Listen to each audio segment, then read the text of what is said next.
Kuchaza liphuphelana nomlungu.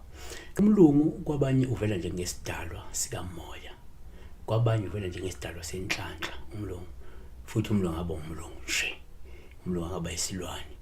So kuphala umlungu kuwuphawu oluvela uma nenza ucansi olunje osuke luyikhombela isifiso noma nje ukulangazelela ukuthola nomlungu wakho noma nentshisekelo ukwenza ucansi naye umlungu.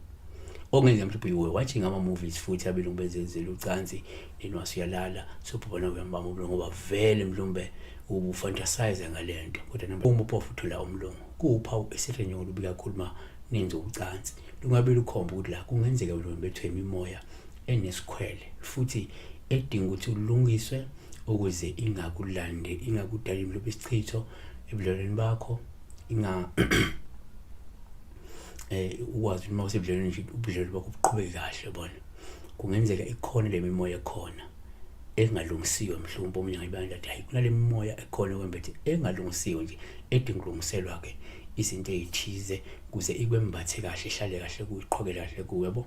Ngibheka nje lena ngathi hayi man uma ubhubha lo mlungu kupha olubi uma nenza ucansi ngoba la kungenzeka uthola ukuthi sekunabantu kunesandla sesithathu, kunabantu abafaka isandla semfene, kunabathakathi, kunabakhunkuli la abafuna ukungcolisa noma bezama ukungcolisa ngento eyisilwane, ngento yomoya omubi ozolala nawe ukungcolise. Siyalwazi ucansi ngokukamoya vele luyangcolisa.